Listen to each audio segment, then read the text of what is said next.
Всем привет, друзья! Как вы видите, этот ролик я снимаю не на своей любимой кухне, а в славном Дагестане. Стране гор, гостеприимных людей и вкусной еды. Местечко, рядом с которым мы решили провести несколько дней в горах Дагестана, называется Гунип. Живописное аварское селение с богатой историей. Надо сказать, что несмотря на извилистый серпантин, дорога до Гунипа вполне приличная. Так как дома тут лепятся на отступах скалистой горы и перепад высоты между нижними и верхними частями села составляет более 700 метров, то Гунип еще называют селом, парящим в небесах. Знаменитый поэт Расул Гамзатов назвал Гунип живой красотой Дагестана. А прославленный маринист Айвазовский так впечатлился величием Гунипских гор, что запечатлел этот пейзаж в своей картине. Наше подворье расположилось на горном склоне верхнего Гунипского плато, всего где-то в километре от центра самого Гуниба. Подняться на машине по каменистой дороге, идущей практически вертикально, довольно страшно, но это того стоит. Маленькие деревянные домики с отдельным входом, как в мотеле,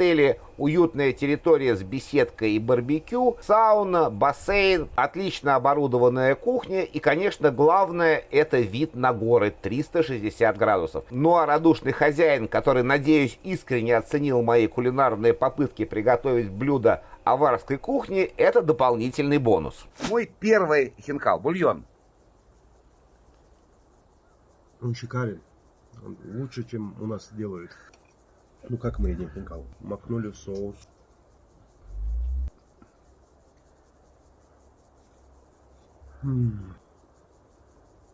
Мясо тает. Шикарно. Соус идеальный. Кстати говоря о местной кухне, основными блюдами которой являются хинкал, некая вариация бешбармака с кавказским акцентом и чуду, тонкие масляные лепешки с различными начинками, то надо сказать, что она меня приятно удивила. Казалось бы, простые блюда, но потрясающе вкусные. Ребят, как это вкусно, а? Ролик про мой хинкал я выложу на канале. Ну и чуду попробую приготовить на своей кухне. И так как с дагестанской кухней я не знаком, но это Кавказ, поэтому я решил приготовить что-то простое, пользуясь тем, что здесь прекрасные продукты. Мы купили баранье каре ягненка со своим любимым белым соусом. Овощи я частично запеку, частично положу свежие, и получится такой кавказский микс. Будет вкусно. Корейку мы будем готовить завтра, поэтому, чтобы ее сохранить, я ее немного просолю, ну и добавлю несколько местных специй. Зачем местный мясник нарезал мясо на корешки, я его не просил, но не уследил. Ну ничего. Многие говорят, что мясо перед грилем ни в коем случае нельзя просаливать, потому что соль вытягивает воду. На самом деле это полная ерунда, потому что соль очень хорошо влияет на структуру мяса, размягчает его. И самое главное, если вы используете хорошую крупную соль, то у вас получается та самая хрустящая, румяная, правильная корочка. Черный перец.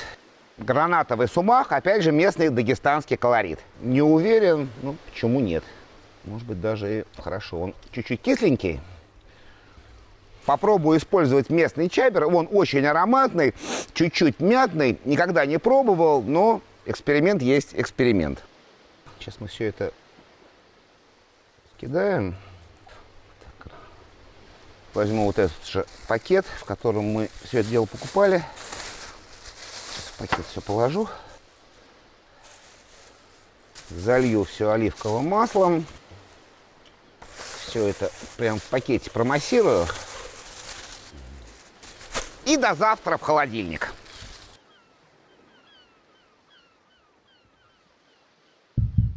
Начну с приготовления моего любимого белого соуса для барана. Все очень просто. Я возьму греческий йогурт, кинзу, мяту, лимон, соль, перец и, конечно, чеснок. Оторву несколько листиков мяты. Как вы знаете, баранина очень любит мяту. И кинзу. И мелко нарежу. Все это отправляется в йогурт. Сразу перемешаю, чтобы ветром не сдуло просто. Натру немного цедра лимона. Проблема в том, что местная дагестанская терка ничего не трет. Поэтому придется цедру аккуратненько срезать ножом и потом мелко рубить.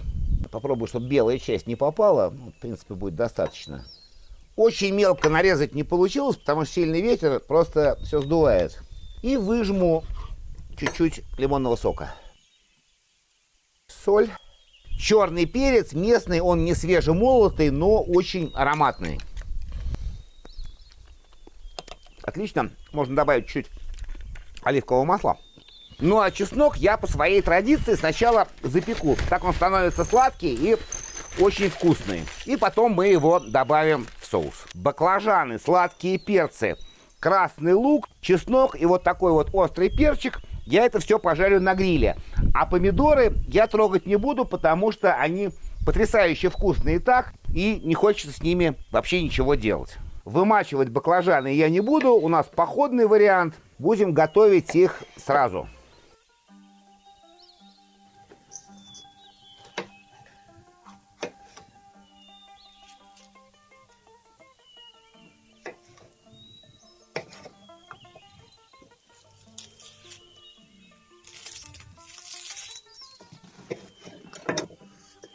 Чеснок, соль.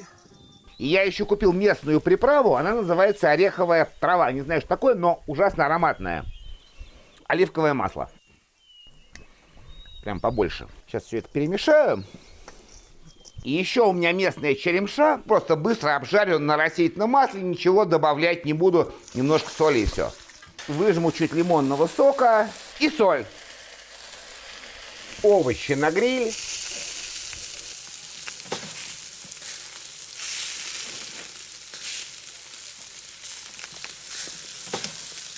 Горячие печеные овощи, свежие помидоры, жареную черемшу, молодой местный сыр и рубленую кинзу.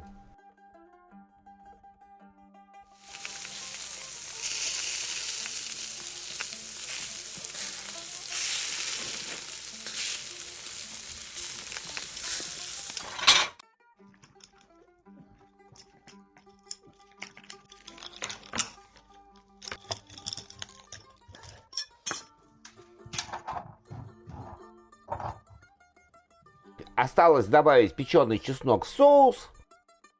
И можно подавать.